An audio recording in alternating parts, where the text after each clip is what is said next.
बिस्मिल्लाहिर्रहमानिर्रहीम। Today's topic of discussion is cornea. तो cornea क्या होता है? Cornea is a rounded convex transparent structure होता है जो कि एंटीरियर वन सीज को कवर करता है। ओके, अब इसके डायमेंशन लिखे हुए लाइक जो होता है हमारा एंटीरियर कॉर्निया होता है वो 11.5 वर्टिकली और 12 मिलीमीटर हॉरिजेंटली होता है। क्लियर? जो पीछे से होता है वो 11.7 तक होता है। वैसे इसे छोड़ देना लेकिन 11.5 और 12 को रट्टा मार लेना। जो कॉर्निया की शेप होती है, one third of the cornea होता है जो सेंटर वाला होता है वो स्फेरिकल होता है, बाकी पेरिफेरी में फ्लैटर हो जाता है। कॉर्निया की थिकनेस एग्जाम में आ सकती है, जो स्टैंडर्ड होती है वो 540 होती है। कॉर्निया को थिकनेस को देखने के लिए क्या यूज़ करते हैं? पैकीमेट्री करते हैं और थिकनेस बढ़ती है सेंटर से लेकर पेरिफेरी की तरफ। क्लियर? जहाँ पे ये 0.65 से लेकर 1 तक चला जाता होता है, वहाँ पे थिकनेस बढ़ जाती है। कॉर्निया की थिकनेस इंपॉर्टेंट होती है केराटोकॉनस के लिए, प्राइमरी ओपन एंगल ग्लाउकोमा के लिए और रिफ्रैक्टिव लेजर सर्जरी के लिए, जिसमें हम लेसिक वगैरह इन्वॉल्व करते हैं। रेडियस और कर्वेचर को देखने के लिए केराटोमेट्री यूज़ करते हैं। क्लियर? तो जो एंटीरियर कॉन्वेक्स सरफेस है 7.8 होती है, पोस्टीरियर वाली 6.2 से लेकर 6.8 तक होती है। 7.8 और 6.8 और रिफ्रैक्टिव इंडेक्स इसका 1.376 होता है और लेंस का होता है 1.39 होता है। जो एंटीरियर कर्वेचर होता है उसको हम यूज़ करते हैं to measure the intraocular lens power use in the cataract surgery, और उसको बोलते हैं बायोमेट्री या सार के फार्मूला। रिफ्रैक्टिव पावर की तरफ आ जाए तो 43 डायोप्टर होती है। जो कॉर्निया होता है, कॉर्निया का जो एपिथेलियम होती है सरफेस एक्टोडर्म से बनती है, जबकि स्ट्रोमा और एंडोथेलियम ये न्यूरल क्रिस्टल से निकलते होते हैं। क्लियर? जो स्ट्रक्चर होता है, स्ट्रक्चर के अंदर 5 लेयर्स होती है। एपिथेलियम होता है, इसके बाद आपके बुमन लेयर, स्ट्रोमा, बेसमेंट मेम्ब्रेन और एंडोथेलियम होता है। एपिथेलियम जो होती है, क्लियर, जो एपिथेलियम की जो थिकनेस होती है ना, यहाँ थिकनेस लिखी है बस, को छोड़ दो। नॉन कॉर्निफाइड एपिथेलियम होती है, इसमें क्या-क्या चीज़ें होती है? इसमें बेसल सेल होती है, विंग सेल होती है, सरफेस सेल होती है, ओके, और लिम्बल स्टेम सेल होती है जो कि लिम्बस के ऊपर होती है। अब ये जो लिम्बस स्टेम सेल होते हैं, यहाँ पे जो कॉर्नियल एपिथेलियम होती है रिप्लेस हो जाती है लिम्बस के ऊपर, लिम्बस स्टेम सेल से रिप्लेस हो जाती है। लिम्बल स्टेम सेल डिवाइड होती है 2 डॉटर सेल के अंदर, जो इसमें एक स्टेम सेल बन जाएगा और दूसरा कॉर्नियल एपिथेलियम सेल में डिफरेंशिएट हो जाता है। और अगर डैमेज हो जाएगी लिम्बल स्टेम सेल तो कॉर्निक एपिथेलियल डिफेक्ट हो जाएगा और कंजक्टिवलाइजेशन होना शुरू हो जाएगी। ओके, ठीक हो गया। कॉर्नियल एपिथेलियम इम्परमिएबल होती है due to presence of tight junction. इसके बाद वुमेन मेम्ब्रेन है, ए सेलुलर होती है, सुपरफिशियल लेयर होती है, असल में ये बेसमेंट मेम्ब्रेन होती है। किसके लिए? कॉर्निया की एपिथेलियल सेल के लिए बेसमेंट मेम्ब्रेन है। नेक्स्ट है हमारा लैमिना प्रोप्रिया या स्ट्रोमा। लैमिना प्रोप्रिया या स्ट्रोमा के अंदर क्या होता है? कोलेजन लैमेले होती है, कोलेजन फिब्रिल से बने हुए होते हैं। इसका जो ग्राउंड सब्सटेंस वो प्रोटियोग्लाइकान होता है और यहाँ पे जो आपको केराटोसाइट्स होती है वो कोलेजन प्रोड्यूस फाइब्रोब्लास्ट होते हैं। इसके बाद बेसमेंट मेम्ब्रेन है, बेसमेंट मेम्ब्रेन पेरिफेरी टर्मिनेट होती है जिसको बोलते हैं श्वाबैक लाइन, और श्वाबैक लाइन होती है, याद करना कि हमने लोग एंगल ऑफ एंटीरियर चैम्बर के अंदर पढ़ा था। एंगल ऑफ एंटीरियर चैम्बर में क्या-क्या चीज़ होती है? स्क्लेरल सपर होता है, ट्राबेकुलर मेशवर्क होता है, इसके अलावा और क्या-क्या चीज़ें होती है? अगर आपने ग्लोकोमा वाले चैप्टर आपने पढ़ा है तो जहाँ पर आपको पता समझ आ जाएगा कि क्या-क्या चीज़ें होती है। तो इसमें क्या होगा? श्वाबे लाइन है, ओके, ट्राबिकुलर मशवरकस स्क्लेरल सपर और anterior surface of ciliary body है। ठीक है, इनको देखते हैं गोनियोस्कोपी में देखी जाती है। और इसके बाद एंडोथेलियम, एंडोथेलियम अगर डैमेज हो जाए तो कॉर्नियल एडिमा हो जाएगा और ये हमारी हाइड्रेशन को मेंटेन करती होती है। क्लियर? कॉर्निया को सप्लाई करने वाली कौन सी होती है? कॉर्निया को सप्लाई करने वाली जो लिम्बस वाला लेवल है उसको सप्लाई करने वाला पेरिलिम्बल है, और नर्व सप्लाई होती है लॉन्ग सिलियरी नर्व होती है जो कि ऑप्थेल्मिक की ब्रांच होती है। उसके बाद कॉर्निया की जो ट्रांसपेरेंसी है, कॉर्निया की जो ट्रांसपेरेंसी होती है केराटिन सल्फेट की वजह से होती है। इसमें क्या होती है? एक्टिव एंडोथेलियल पंप होते हैं, इसके अलावा रेगुलर अरेंजमेंट होती है एपिथेलियल और एंडोथेलियल सेल की, रेगुलर ओरिएंटेशन होती है, स्पेसिंग होती है किसकी? स्ट्रोमल कोलेजन की, और लास्ट में कोई ब्लड वेसल और कोई लिम्फेटिक वगैरह नहीं होता। इसके बाद कॉर्निया के फंक्शन। ओके, तो कॉर्निया क्या होता है कि रिफ्रैक्टिव पावर के तौर पे काम करता होता है। इसकी जो रिफ्रैक्टिव पावर 43 होती है, सबसे हाईएस्ट होती है। केराटाइटिस क्या होता है? केराटाइटिस में इन्फ्लेमेशन ऑफ कॉर्निया होती है। कॉर्नियल अल्सर के अंदर लोकल डिफेक्ट या एक्सकेवेशन होता है कॉर्नियल सरफेस का, produce by sloughing of inflammatory necrotic tissue. और इसके बाद हाइपोपियन अल्सर है। हाइपोपियन अल्सर ऐसा कॉर्नियल अल्सर है जिसमें एक्सुडेट फॉर्मेशन होते हैं, हाइपोपियन के फॉर्मेशन होती है ड्यू टू एसोसिएटेड आइरिडोसाइक्लाइटिस। क्लियर? तो इसके बाद आ जाती है टियोलॉजी ऑफ केराटाइटिस। तो केराटाइटिस को दो में डिवाइड करते हैं, माइक्रोबियल और नॉन माइक्रोबियल, नॉन इन्फेक्टिव है। तो जो माइक्रोबियल है इसमें bacteria, viruses, fungi, protozoa, chlamydia आ जाती है। आगे बैक्टीरिया के डिफरेंट नेम है मैं आपको बताता जाऊंगा। इसके बाद नॉन माइक्रोबियल को मजीद आगे डिवीजन इनके like hyper sensitivity, like type 1 की वजह से क्या होता है? कैटरल मार्जिनल अल्सर होती है, टाइप 4 की वजह से फ्लैक्टुनल अल्सर होती है, ऑटोम्यून डिजीज है जिसमें मूरन अल्सर और peripheral ulcer in the collagen disease है, न्यूरोपैरालिटिक के अंदर सेवंथ नर्व आ जाती है, न्यूरोट्रॉफिक के अंदर ऑप्थेल्मिक डिवीजन और ट्राइजेमिनल नर्व के लिए है। एक्सपोजर केराटोपैथी के अंदर प्रोप्टोसिस आ जाएगा, न्यूट्रिशनल के अंदर प्रोटीन की और विटामिन ए की डेफिशिएंसी हो सकती है, टेयर फिल्म एब्नॉर्मेलिटी के अंदर केराटोकंजक्टिवाइटिस सी का, और इसके अलावा ज़ीरोफ्थाल्मी आ सकता है। ये सब चीज़ें आ सकती है। स्टार्ट करते हैं बैक्टीरियल कॉर्नियल अल्सर। तो कॉर्नियल अल्सर जो कि बैक्टीरिया की वजह से होता है, कौन-कौन सी बैक्टीरिया मेम्ब्रेन को कर सकते होते हैं? क्लियर? तो कौन-कौन से? इसका निमोनिक एंटी एलएच है, एन से क्या होगा? निजेरिया, डी से डिप्थीरिया, एल से होगा हमारा लिस्टेरिया होगा, शिगेला भी कर सकता है और हीमोफिलस इन्फ्लुएंजा ये भी कर सकते हैं, इंटेक्ट को क्रॉस कर सकते हैं। वैसे ज़्यादातर निमोकोकस होता है। अब इसकी जो पैथोजेनेसिस है इसके 4 स्टेजेस होती है। नंबर 1 इन्फिल्ट्रेटिव, नंबर 2 एक्टिव स्टेज है, नंबर 3 रिग्रेसिव, नंबर 4 सिकाट्रेशन स्टेज होती है। इन्फिल्ट्रेटिव के अंदर क्या होता है? जब इंजरी होती है एपिथेलियम की तो वहाँ पर पॉलीमॉर्फोन्यूक्लियर ल्यूकोसाइट की इन्फिल्ट्रेशन होती है into the epithelium and the stroma, तो उसको इसकी वजह से क्या होगा? येलोविश और व्हाइटिश ओपेसिटी बनना शुरू हो जाती है। क्लियर? और एपिथेलियल एडीमा होगा। एक्टिव के अंदर क्या होता है? एक्टिव के अंदर नेक्रोसिस और स्लाफिंग ऑफ होती है किसकी? एपिथेलियम ऑफ कॉर्निया की, और एक डिफेक्ट बनना शुरू हो जाता है जिसको बोलते हैं अल्सर, बोलते हैं अल्सर।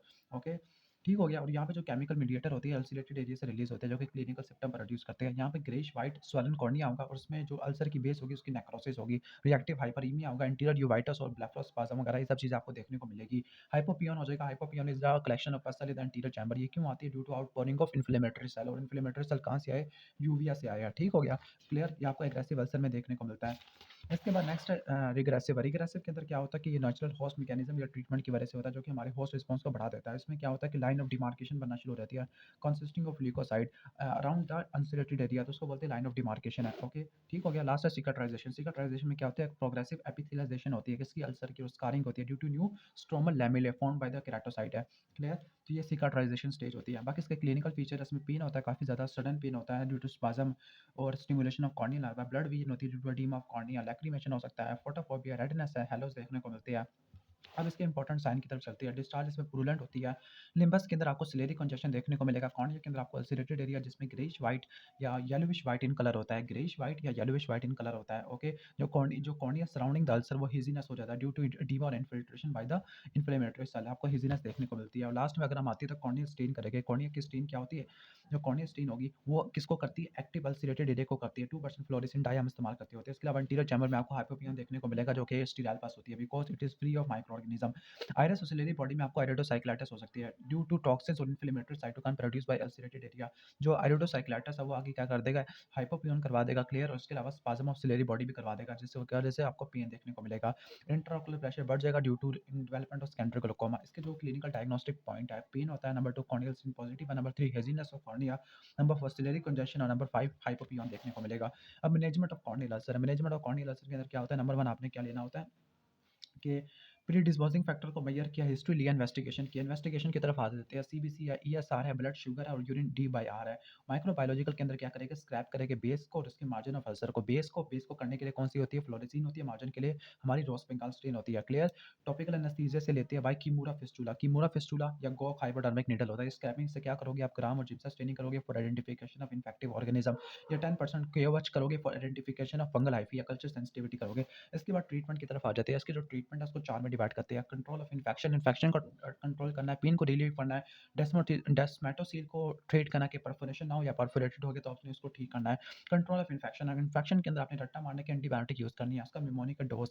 डी से क्या होगा? ड्रॉप यूज़ करना है, ऑइंटमेंट यूज़ करना है, इसके अलावा सब कंजक्टिवल इंजेक्शन और सिस्टमिक एंटीबायोटिक यूज़ करनी है। बाकी एंटीबायोटिक के नाम इनको देख लेना, रट्टा मारने की जरूरत नहीं है। क्लियर। इसके बाद रिलीफ ऑफ पेन है। रिलीफ ऑफ पेन, जो पेन होता है वो सिलेरी स्पाज्म की वजह से होता है और इरिटेशन की वजह से होता है, इंट्राओकुलर प्रेशर की वजह से होता है।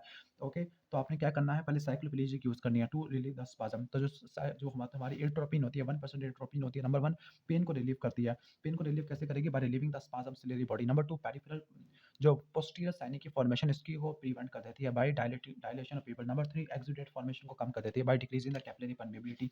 और यही 3 एक्शन हमने एंटीरियर यूवाइटिस वाले चैप्टर में भी पढ़ने हैं। एनाल्जेसिक देना और आपने एंटी ग्लूकोमा ड्रग देनी होती है। क्लियर। जो पाइलोकार्पिन कभी भी यूज़ नहीं करनी क्योंकि वो सिलेरी स्पाज्म करवा देगी और कैपिलरी परमेबिलिटी को बढ़ा देती है। क्लियर। तो डायलेशन है, कैपिलरी परमेबिलिटी को कम करना और एक्सुडेट फॉर्मेशन को कम कर देना। ठीक हो गया। और पेन को रिलीव कर देना। फिर इसके बाद ट्रीटमेंट ऑफ डेस्मेटोसील है। डेस्मेटोसील का मतलब है कि जब स्ट्रोमा ऑफ कॉर्निया डिस्ट्रॉय हो जाता है तो डेस्मेटोसील एक्सपोज होना शुरू हो जाती है। कौन? डेसमेंट मेम्ब्रेन एक्सपोज हो जाती है। तो डेसमेंट मेम्ब्रेन की बबल लाइक हर्निएशन होती है। The bubble like herniation of Descemet membrane into the cornea, तो उसको क्या बोलते हैं? हम डेस्मेटोसील बोलते हैं। क्लियर। और अगर रप्चर ऑफ डेस्मेटोसील हो गया तो ये परफोरेशन हो सकती है कॉर्नियल अल्सर की। अब इसको जो ट्रीट करने के लिए क्या किया? इसका निमोनिक एबीसी पैट है। तो ए से क्या होगा? एंटी ग्लूकोमा ड्रग आपने अप्लाई करनी है। बी से क्या होगा? बैंडेज कॉन्टैक्ट आपने अप्लाई करना। सी फॉर कंजक्टिवल फ्लैप आ जाएगा। पी फॉर प्रेशर बैंडेज आ जाएगा। A for amniotic membrane transplantation. T for therapeutic corneal graft transplantation लेना और पार्शियल थिकनेस ग्राफ्ट ले सकते हैं। क्लियर। या फुल थिकनेस ग्राफ्ट ले सकते हैं। इसके बाद treatment of perforated corneal ulcer है। तो इसमें आपने क्या यूज़ करना है? इसमें हमने टिश्यू एडहेसिव ग्लू यूज़ करनी है, लाइक सियानो एक्राइलेट ग्लू वगैरह यूज़ करनी है। बाकी एमनियोटिक फ्लैप है, एमनियोटिक मेम्ब्रेन ट्रांसप्लांट है, कंजक्टिवल फ्लैप आ जाता है, प्रेशर बैंडेज है, प्रेशर बैड है, ये आपने यूज़ करने होते हैं। इसके बाद हम आ जाते हैं treatment of non healing corneal ulcer. उसका निमोनिक है TAUCT टॉक्ट। टी से क्या होगा? टार्सोरेफी है। ए से क्या होगा? एमनियोटिक मेम्ब्रेन ट्रांसप्लांटेशन है। यू से क्या होगा? यू से अम्बिलिकल कॉर्ड सीरम और ऑटोलोगस सीरम आ जाएगा। सी फॉर कंजक्टिवल फ्लैप और टी से क्या होगा? थेरापेटिक केराटोप्लास्टी एंड टार्सोरेफी आ जाएगा। अब यहाँ पे दो चीज़ें हैं। स्टीरॉयड कहते हैं, स्टीरॉयड आपको यूज़ नहीं करना चाहिए क्योंकि स्टीरॉयड क्या करते हैं? फाइब्रोब्लास्ट की एक्टिविटी को कम कर देते हैं, वुंड हीलिंग को कम कर देते हैं, परफोरेशन को मजीद बढ़ा देते हैं। उसके अलावा स्टीरॉयड इन्फेक्शन को भी प्रोलॉन्ग कर देते हैं। नंबर 2 है पैड। पैड कभी भी आपने पायोजेनिक अल्सर में यूज़ नहीं करना क्योंकि ये वार्म प्रोवाइड करता है, बैक्टीरिया की ग्रोथ को स्टिमुलेट करता है, इसके अलावा डेब्रिस की शेडिंग को प्रिवेंट कर देता है। क्लियर। ठीक हो गया। ये आप नॉन इन्फेक्टिव अल्सर या परफोरेटिंग अल्सर में इस्तेमाल करते हैं। इसके बाद है कॉम्प्लिकेशन ऑफ कॉर्नियल अल्सर, इसका निमोनिक है DPTCSS। डी से क्या होगा हमारा डेस्मेटोसील, पी से क्या होगा परफोरेशन ऑफ कॉर्नियल अल्सर, इसकी मजीद आगे चीज़ें होती है, उसका निमोनिक प्राइस है। इसके अलावा टी से क्या होगा टॉक्सिक आइरिडोसाइक्लाइटिस, जिसको एक्यूट एंटीरियर यूवाइटिस कहते हैं। सी से क्या होगा कॉर्नियल स्कारिंग, और एस से क्या होगा स्कैंड्रल ग्लूकोमा होता है। आगे जो परफोरेशन ऑफ कॉर्नियल अल्सर है, इसकी वजह से मजीद चीज़ें होती है, लाइक प्रोलैप्स ऑफ आइरिस हो सकता है, आर से रेटिनल डिटैचमेंट है, आई फॉर इंट्राओकुलर हैमरेज हो सकता है, सी फॉर क्या होगा सी फॉर हमारा कैटरेक्ट फॉर्मेशन, इस एंडोप्थल्माइटिस, और एंडोप्थल्माइटिस से पैनोप्थल्माइटिस में कन्वर्ट हो जाता है। ओके, इसके अलावा कुछ और चीज़ें भी एंटीरियर साइनिकी है और कॉर्नियल फिस्टुला फॉर्मेशन, ये भी हो सकती है। जो कॉर्नियल स्कारिंग है, कॉर्नियल ओपेसिटी है, इसको मजीद तीन में डिवाइड करते हैं, एलएमएन, ल्यूकोमा, निबुला और मैक्यूला। जो निबुला होता है, निबुला ये वाली थिन इनसिग्निफिकेंट होती है due to scarring involving the Bowman layer और सुपरफिशियल स्ट्रोमा।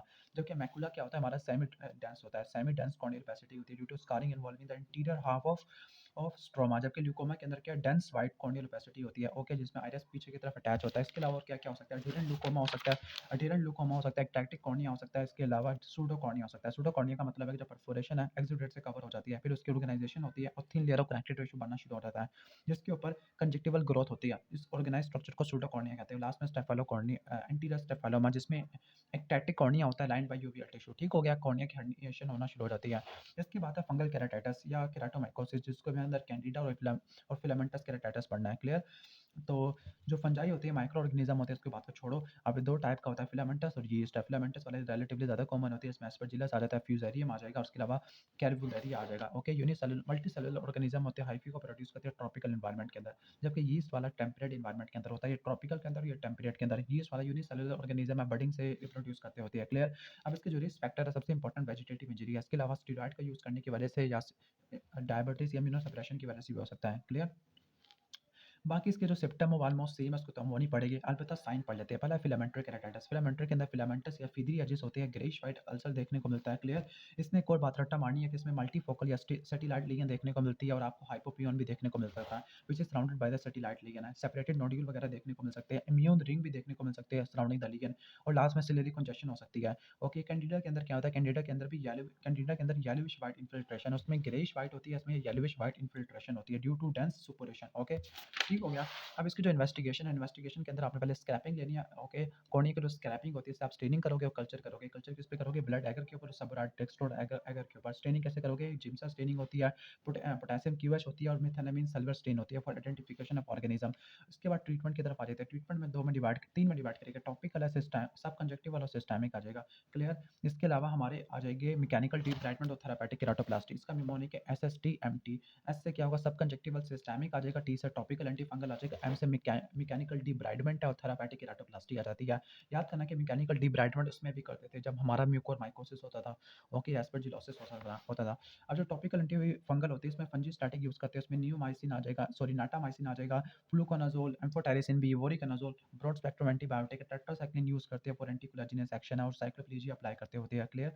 ठीक हो गया। एक और बात रट्टा मार लेना कि फिलामेंटस के लिए कौन सी होती है, फिलामेंटस के लिए नाटामाइसिन होती है, जबकि एम्फोटेरिसिन भी फिलामेंटस और यीस्ट दोनों के लिए होती है। इसके बाद सिस्टेमिक है, सिस्टेमिक में सब कंजक्टिवल फ्लूकोनाजोल और सिस्टेमिक एंटीफंगल है, इसमें कीटाकोनाजोल और फ्लूकोनाजोल आना शुरू हो जाएगा। क्लियर? इसके बाद हम आगे आ जाते हैं कैंथोमेबा केराटाइटिस। तो कैंथोमेबा केराटाइटिस फ्री लिविंग प्रोटोजोआ होता है, फ्रेश वाटर में रहता होता है। क्लियर? तो इसके जो रिस्क फैक्टर है, number 1 swimming pool, number 2 contact lens wear, number 3 ocular trauma हो सकता है। ओके, उसमें जो पेन होता है काफ़ी सीवियर होता है, which are out of proportion to the clinical finding है। इसके जो साइन की तरफ आ जाते हैं, नंबर 1 डिफ्यूज पंक्चुएट केराटोपैथी या एपिथेलियोपैथी होती है, इसमें आपको सूडोडेंड्राइट देखने को मिलते हैं। सूडोडेंड्राइट, और सूडोडेंड्राइट हमने और किस कंडीशन में पढ़ने हैं, हर्पीज सिम्प्लेक्स वाले टॉपिक में पढ़ेंगे, हर्पीज जोस्टर केराटाइटिस वगैरह इस टॉपिक की तरफ आते हैं। ओके, नंबर 1 आपको क्या देखने को मिलेगा, एपिथेलियल केराटाइटिस है, सूडोडेंड्राइट देखने को मिलेगा। नंबर 2 लिम्फाइटिस देखने को मिलेगा। नंबर 3 रिंग इन्फिल्ट्रेट बनेगी due to peripheral infiltration. Number 3 perineural infiltrate होती है, उनको क्या बोलते हैं, रेडियल केराटोनियूरेटिस बोलते हैं। इसके अलावा इलाजमेंट ऑफ कॉर्नियल नर्व, ये दो इंपॉर्टेंट साइन है। इसके अलावा कॉर्नियल मेल्टिंग, ये भी आपको देखने को मिल सकती है। क्या क्या चीज़ें होती है इसमें, कॉर्नियल मेल्टिंग को छोड़ दो बेशक, पेरीन्यूरल इन्फिल्ट्रेट जिसको केराटो न्यूराइटिस बोलते हैं। इसके अलावा enlargement of corneal nerve, ring abscess है, लिम्फाइटिस है, और एपिथेलियल केराटाइटिस, जिसमें सूडोडेंड्राइट आ जाएगा। क्लिनिकल डायग्नोसिस की तरफ आ जाते हैं, क्लिनिकल फीचर ले लोगे, इन्वेस्टिगेशन करोगे।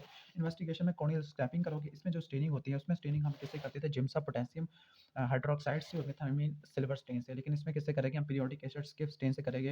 इसके अलावा ग्राम या जिम्सा स्टेन करोगे, ग्राम या जिम्सा स्टेन में आपको मेबिक सिस्ट का पता लगेगा, जबकि इस वाले में पीरियोडिक एसिड स्किप स्टेन या कैल्कोफ्लोर वाइट स्टेन होती है, या इसमें आपको मेबिक सिस्ट फंजाई देखने को मिलेगा, कल्चर वगैरह करेंगे। ठीक हो गया। और कॉर्नियल बायोप्सी वगैरह कर सकते हैं टू कंफर्मेशन ऑफ डायग्नोसिस। अब इसका जो निमोनिक है वो है ABCV। ए से क्या होगा, इससे हमारा ओमेबीसाइड होगा, ठीक है, अमाइनो ग्लाइकोसाइड, इसमें नियोमाइसिन आ जाएगा। बी से बाइक्वानेट आ जाता है, बाइक्वानेट के अंदर आ जाता है पॉलीहेक्सामिथाइलिन आ जाएगा। एक और बी से क्या होगा हमारा, एक और बी से ब्रोलीन आ जाएगा। सी से क्या होगा, क्लोरहेक्सिडिन, और डी से बोरिकनाजोला। लास्ट में थेरापेटिक केराटोप्लास्टी है। थेरापेटिक केराटोप्लास्टी मैकेनिकल डिब्राइडमेंट, रट्टा मारना कि फंजाई में भी है और उसके अंदर भी है, किसके अंदर, एक्यांथोमाइबा केराटाइटिस और फंजाई दोनों के अंदर सिमिलर होता है। क्लियर। तो वायरल कैरेटाइटिस की तरफ आ जाती है। वायरल कैरेटाइटिस में herpes simplex, herpes zoster, adeno, measles और मम्प्स वगैरह इनकी वजह से हो सकता है। हर्पीज सिम्प्लेक्स को पढ़ लेते हैं। हर्पीज सिम्प्लेक्स की कहती है कि जो टाइप 1 होता है इन्फेक्शन अबव द वेस्ट करवाता है, और type 2 infection below the waist करवाता होता है। ओके। बाकी जो हर्पीज सिम्प्लेक्स वायरस की जो ओकुलर लेजन है, प्राइमरी जो ओकुलर लेजन होती है, no previous exposure, no previous exposure, ठीक है, तो ये अनकॉमन होती है। किसके क्लिनिकल फीचर के बारे में बात कर लेते हैं, लाइक वेजिकल होती है, इसमें आईलिड में ब्लेफराइटिस वगैरह हो सकता है। क्लियर। इसके अलावा एक्यूट फॉलिकुलर कंजक्टिवाइटिस और कॉर्नियल के अंदर पंक्टिएट एपिथेलियल केराटाइटिस होता है। ट्रीटमेंट के अंदर आपका टॉपिकल एंटी एसाइक्लोविर आ जाएगा फॉर स्किन और सॉरी आई के लिए। अब रिकरेंट केराटाइटिस है। रिकरेंट केराटाइटिस का मतलब है कि वायरस रीएक्टिवेट हो गया। अब इसकी वजह से बहुत सारी चीज़ें होती है। Number 1 active epithelial keratitis. जो एक्टिव एपिथेलियल केराटाइटिस है उसमें डेंड्रिटिक अल्सर, ज्योग्राफिक अल्सर ऐसा है। और स्ट्रोमल केराटाइटिस के अंदर नेक्रोटिक स्ट्रोमल केराटाइटिस और डिस्कीफॉर्म केराटाइटिस, और लास्ट में केराटोयूवाइटिस आ सकता है। फिर अब जो सेकेंडरी है या रिकरेंट है वो बार बार आ जाती है। रिकरेंट के अंदर क्या होता है कि वायरस एक्टिवेट होता है, गैंग्लिया से ट्रैवल करता हुआ अपने टारगेट टिश्यू तक पहुंचेगा। कौन कौन से फैक्टर होते हैं, नंबर 1 कि टाइफाइड का इन्फेक्शन, अमीनो कॉम्प्रोमाइज है, साइकियाट्रिक डिस्टर्बेंस है, फीवर है, या exposure to the ultraviolet rays है। पहला स्टार्ट करते हैं acute epithelial keratitis. Acute epithelial keratitis को डेंड्रिटिक अल्सर, ज्योग्राफिक अल्सर या उमेबाइड अल्सर भी कहते हैं। क्लियर। अब ये होता क्या है, ये होता ही है कि इसमें एक्यूट या क्रॉनिक अल्सरेशन होती है, जिसमें लीनियर ब्रांचिंग पैटर्न देखने को मिलता है, जिसको डेंड्रिटिक या ज्योग्राफिकल कहते हैं। सबसे पहले क्या होगा, वायरस लॉन्च करेगा ट्राइजेमिनल गैंग्लिया में, फिर वहाँ पे रीएक्टिवेट होगा, रेप्लिकेट होगा, वायरस एक जोन से ट्रैवल करता हुआ अपने कॉर्निया तक पहुंचेगा, फिर वहाँ पे कॉर्नियल एपिथेलियल सेल को नुकसान पहुंचा देगा। पहले क्या होता है, पंक्टिएट एपिथेलियल ओपेसिटी होती है, फिर इनकी कॉइलेंस होता है, फिर लीनियर ब्रांचिंग पैटर्न बनेगा। फिर इसके बाद क्या होता है, फिर इसके बाद एपिथेलियल सेल की डिस्ट्रक्शन होती है, एपिथेलियल सेल की डिस्ट्रक्शन होती है, जिसकी वजह से डेंड्रिटिक अल्सर बना शुरू हो जाएगा। पहले क्या बना था, लीनियर ब्रांचिंग पैटर्न था, फिर डेंड्रिटिक अल्सर बन जाएगा। जब डेंड्रिटिक अल्सर बन रहा होगा तो ये आपस में कॉलीज करेंगे, तो ये क्या बन जाएगा, sharply demarcated irregular shape, sharply demarcated irregular shape, जिसको बोलते हैं ज्योग्राफिकल या उमेबाइड अल्सर कहते हैं। इसमें कॉर्नियल सेंसिटिविटी कम हो जाती है। क्लिनिकल फीचर के अंदर सिलियरी कंजेशन है, कॉर्नियल सेंसिटिविटी कम मिलेगी। कॉर्नियल स्टेनिंग 2% फ्लोरिसिन या रोज बंगाल से करोगे तो आपको डेंड्रिटिक या ज्योग्राफिकल अल्सर देखने को मिलेगा। फ्लोरिसिन बेड के लिए होती है, रोज बंगाल आपकी मार्जिन के लिए होती है, ज़्यादा अच्छी हमारी रोज बंगाल होती है। क्लियर। अब डेंड्रिटिक अल्सर के अंदर जो एंड्स होती है ब्रांचेस के, वो क्लब शेप होते हैं, नॉब्स होते हैं। डायग्नोसिस क्या होगा, डायग्नोसिस के अंदर क्लिनिकल फीचर और इसके अलावा आपके क्या आ जाएगा, फ्लोरेसेंस स्टेनिंग देखोगे, मॉर्फोलॉजिकल अपीयरेंस देखने को मिलेगी। नंबर 2 कॉर्नियल सेंसिटिविटी कम हो जाती है। अब इसका differential diagnosis, number 1 herpes zoster keratitis, जिसमें माइक्रोडेंड्राइट बनते हैं। नंबर 2 एक्यांथोमाइबस में सेंट्रोडेंड्राइट बनते हैं। सूडोडेंड्राइट इसके अलावा हीलिंग कॉर्नियल अल्सर में भी बनते हैं और टॉक्सिक इंड्यूस केराटोपैथी में भी बनते हैं। क्लियर। सूडोडेंड्राइट के अंदर कोई नोब नहीं होती, ब्रांचेस के अंदर जो ब्रांचेस के एंड होते हैं उसमें कोई नोब नहीं देखने को मिलती। ट्रीटमेंट की तरफ आ जाते हैं। ट्रीटमेंट के अंदर क्या होता है, टॉपिकल एंटीसाइक्लोविर, इसका निमोनिक एमडी कैट है। ओके। एम से क्या बनेगा, ओके। अच्छा, डी ब्राइटमेंट तो सबके अंदर सेम है, ठीक हो गया, डी ब्राइटमेंट सबके अंदर है। अच्छा, एम से वैसे कुछ नहीं बनता, डी से डी ब्राइटमेंट आ जाएगा। ओके। सी से क्या बनेगा, सी से हमारा आ जाएगा, आई थिंक सी से साइक्लोप्लीजिक है। क्लियर। फिर ए से हमारा क्या होगा, ए से हमारा एसाइक्लोविर है, और टी से हमारा क्या होगा, टॉपिकल एंटीबायोटिक, या इस एंटीबायोटिक या टी से टॉपिकल एसाइक्लोविर बना सकते हो। कौन कौन सी ड्रग होती है, हमारी एसाइल गुआनोसिन होती है, 3% ऑइंटमेंट या एसाइक्लोविर वगैरह। पोटेंट एंटीवायरल ड्रग होती है, इन्फेक्टेड सेल पे जाके काम करती है, कॉर्नियल एपिथेलियम को क्रॉस कर जाती है। दूसरा है ट्राइफ्लोरोथाइमिडीन, ये भी हम यूज़ कर सकते हैं, ट्राइफ्लोरोथाइमिडीन भी यूज़ कर सकते हो होते हैं। और इसके बाद एडिनिन राइबिनोसाइड, ये भी हम यूज़ कर सकते हैं। इसके बाद है आइडोक्सोयूरिडीन, आइडोक्सोयूरिडीन ये बहुत कम यूज़ की जाती है। अच्छा, डिब्राइडमेंट क्यों करते हैं, डिब्राइडमेंट के अंदर क्या होता है कि मैकेनिकल रिमूवल होता है वायरस रिडन एपिथेलियल सेल का, ये इफेक्टिव भी होता है ट्रीटिंग डेंड्रिटिक अल्सर, खासतौर पर एंटीवायरल के साथ मिला के करते हैं। ओके। लेकिन ज्योग्राफिकल अल्सर के अंदर आपने कभी भी नहीं करना, ठीक हो गया। डिब्राइडमेंट हमेशा रेजिस्टेंट केसेस के अंदर करते हैं। ओके। इसके अलावा टॉपिकल एंटीबायोटिक, साइक्लोप्लीजिक और ओरल एंटीवायरल थेरेपी देनी है, लाइक एसाइक्लोविर अगर इम्यूनोडेफिशिएंट पेशेंट है। इसके बाद स्ट्रोमल नेक्रोटिक है, इसके अंदर क्या होता है कि जो कॉर्निया का स्ट्रोमा है वो चीज़ी हो जाता है, नेक्रोटिक हो जाता है, बैक्टीरियल और फंगल को रिजेंबल करना शुरू कर देता है। बाकी ट्रीटमेंट सबका सेम है, ठीक हो गया।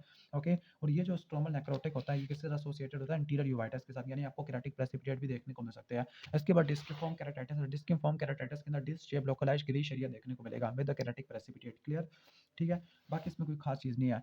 इसके बाद हर्पीज जोस्टर ऑप्थेल्मिकस है। हर्पीज जोस्टर ऑप्थेल्मिकस क्या होता है? ओकुलर और पेरिओकुलर डिजीज होता है due to involvement of ophthalmic division of trigeminal nerve by the herpes zoster virus.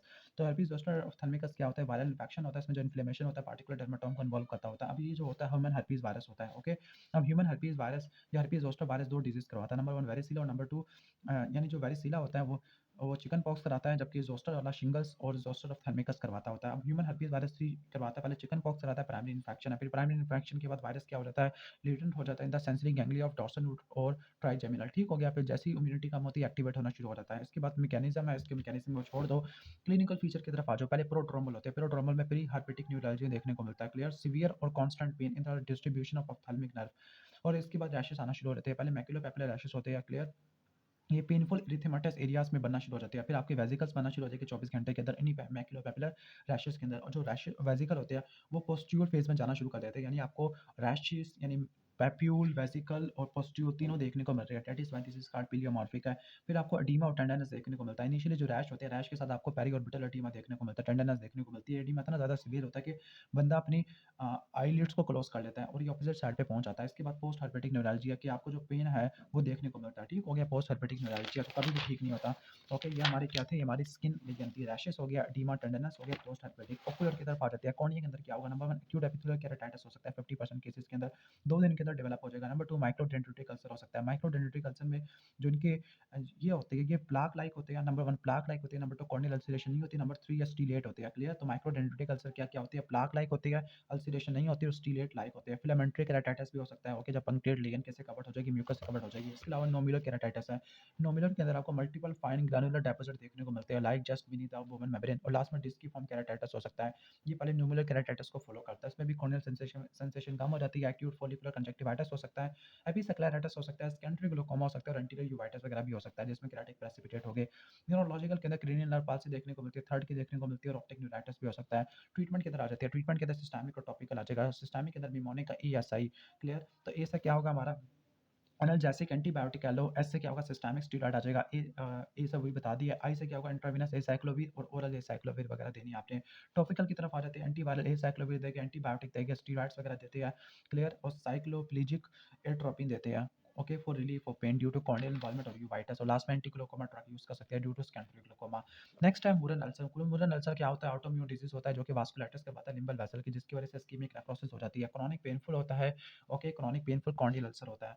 Clear? अब इसकी क्लिनिकल फीचर वैसे किसी काम के नहीं है, लेकिन इसकी सर्जरी के अंदर कंजक्टिवल रिसेक्शन और केराटोप्लास्टी आ जाती है। सी के जरा मार लेना। इसके बाद इंटरस्टिशियल केराटाइटिस। इंटरस्टिशियल केराटाइटिस के अंदर क्या होता है कि इन्फ्लेमेशन होती है कॉर्नियस ट्रॉमा की without primary involvement of epithelium और एंडोथेलियम। इसके अंदर आपको गूस्ट वेसल देखने को मिलते हैं, केराटिक प्रेसिपिटेट देखने को मिल सकते हैं on the endothelium of cornea.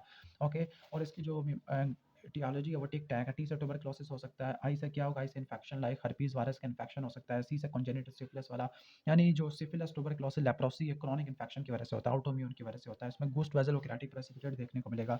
इसके बाद केराटोपैथी है। केराटोपैथी ये नॉन इन्फ्लेमेटरी डिजीज होता है कॉर्निया का, जो कि मेटाबॉलिक एक्टिविटी की वजह से होता है। अब इसको दो में डिवाइड करते हैं, न्यूरोट्रॉपिक और एक्सोया केराटोपैथी। न्यूरोट्रॉपिक क्या होता है? Degenerative condition of corneal epithelium due to impaired corneal sensation है, कॉर्नियल इनर्वेशन। और कॉर्निया को सप्लाई करने वाली कौन सी नर्व होती है? ट्राइजेमिनल होती है। तो ट्राइजेमिनल सर्जिकल प्रोसीजर से डिस्ट्रॉय हो सकती है, या ट्यूमर है सेरिब्रोफ्रंटल एंगल पर, एकॉस्टिक न्यूरोमा के ऊपर, या डायबिटीज की वजह से, या herpes zoster ophthalmicus की वजह से, या पेनिट्रेटिंग केराटोप्लास्टी या लेसिक की वजह से हो सकती है।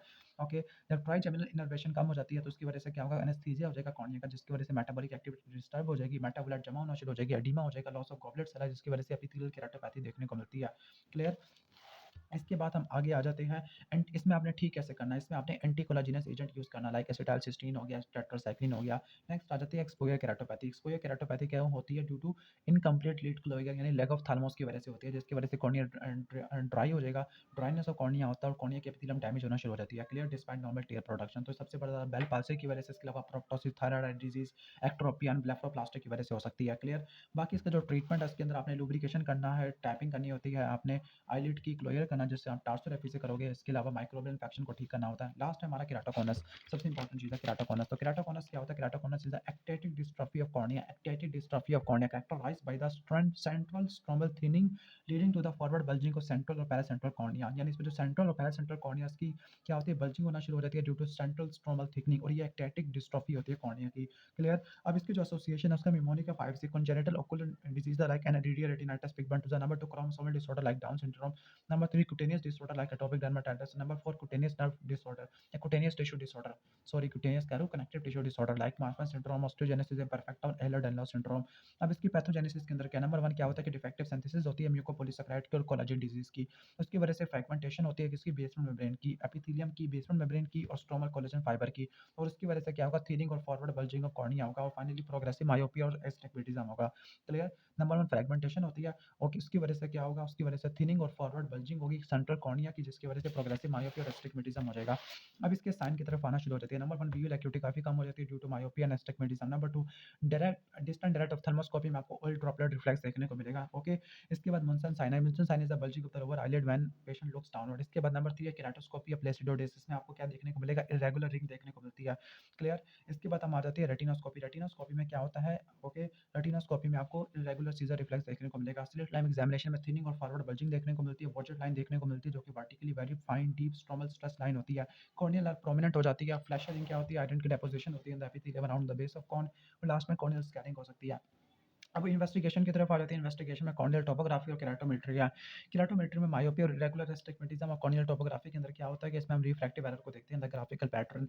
अब इसका जो ट्रीटमेंट है, ट्रीटमेंट के अंदर क्या क्या है? मिमोनिक है स्टडी। आर से क्या होगा? आर से हमारा होता है रिजिड कॉन्टैक्ट लेंस आपने यूज करनी है for correct high degree of astigmatism. Eye से क्या होगा? इंटेक्स होता है। इंटेक्स क्या होते हैं? टाइनी प्लास्टिक इंसर्ट हम अप्लाई करते हैं the mid periphery of cornea, जो कि कॉर्निया को रीशेप कर देते हैं और इंप्रूव कर देते हैं विजन को। इसके बाद एस से क्या होगा? स्पेक्टिकल होगा to correct the refractive error. के से क्या होगा? के से हमारा केराटोप्लास्टी हो जाती है। सी से क्या होगा? सी से हमारा कोलेजन क्रॉस लिंकिंग है, ये प्रोग्रेशन को रोकने के लिए इस्तेमाल होता है और स्ट्रोमा को स्ट्रेंथन प्रोवाइड करता है by cross linking collagen fibre to keep cornea's original shape. Clear? इसके बाद डी से आ जाते हैं। डीप से आएगा deep anterior lamellar keratoplasty, last में एक्यूट हेड ड्रॉप को ठीक करना और केराटोप्लास्टी वाला आपने ठीक करना है। हेड ड्रॉप को कैसे ठीक करोगे? हाइपरटोनिक सेलाइन से या बैंडेज से ठीक करते हो। कॉम्प्लिकेशन के अंदर क्या कॉर्नियल हेड ड्रॉप हो सकता है और स्कारिंग हो सकती है, किसकी? सेंट्रल कॉर्निया की स्कारिंग हो सकती है। क्लियर? इसके बाद कॉर्नियल डीजनरेशन, इनके नाम एटलीस्ट तैयार कर लेना। कॉर्नियल डीजनरेशन आर्कस सेनिलस होता है, लिपिड केराटोपैथी होता है और बैंड केराटोपैथी होता है। इसमें जो कैल्शियम साल्ट की डेपोजिशन होती है बोमन लेयर के अंदर, एपिथेलियल बेसमेंट मेम्ब्रेन के अंदर और एंटीरियर स्ट्रोमा के अंदर। जबकि लिपिड केराटोपैथी के अंदर क्या जमा होना शुरू हो जाता है? कोलेस्ट्रॉल फैट जमा होना शुरू हो जाता है। आर्कस सेनिलस क्या है? Most common peripheral corneal opacity होती है due to infiltration of the cornea. ठीक हो गया? ओके, और ये आपको यंग एज में देखना शुरू हो जाता है तो उसको बोलते हैं आर्कस जुवेनालिस, यानी यंग एज में तो उसको आर्कस जुवेनालिस कहते हैं। ओके, इसके अलावा सेफिराइडल डीजनरेशन है, सेल्स वन नोडुलर डीजनरेशन है। इसके बाद कॉर्नियल डिस्ट्रॉफी है। कॉर्नियल डिस्ट्रॉफी क्या होता है? Slowly progressive non inflammatory disease होती है। क्लियर? बायलैटरल होते हैं। अब इनकी क्लासिफिकेशन क्या होती है? इनको क्लासिफाई करती है एंटीरियर के अंदर, स्ट्रोमल के अंदर और पोस्टीरियर के अंदर। एंटीरियर के अंदर क्या क्या नाम आते हैं? माइक्रोसिस्टिक डिस्ट्रॉफी, जिसमें एपिथेलियल और बोमन मेम्ब्रेन इन्वॉल्व होती है। रीस बकलर डिस्ट्रॉफी, मीसमान डिस्ट्रॉफी और recurrent corneal erosion syndrome. Stromal के अंदर क्या आएगा? ग्रैनुलर आ जाएगा। ओके, इसके अलावा लैटिस आ जाएगा और मैकुलर आ जाएगा। जबकि इसके अंदर क्या होता है? पोस्टीरियर के अंदर फुक एंडोथेलियल डिस्ट्रॉफी होती है। इसमें क्या होता है कि बायलैटरल एंडोथेलियल लॉस देखने को मिलता होता है। इसमें क्या होगा? डिक्रीज विजन होती है, यानी जो विजन होती है it is worse in the morning due to corneal oedema. Clinical feature को हम 4 स्टेजेस में डिवाइड करते हैं। Corneal guttata formation, corneal oedema, bullous keratopathy and the corneal scarring होती है। पहले गुटाटा, एडिमा, बुल्लस केराटोपैथी और इसके अलावा कॉर्नियल स्कारिंग आ जाती है। ट्रीटमेंट के अंदर 5% सोडियम क्लोराइड ऑइंटमेंट लेना होता है। हाइड्रेटेड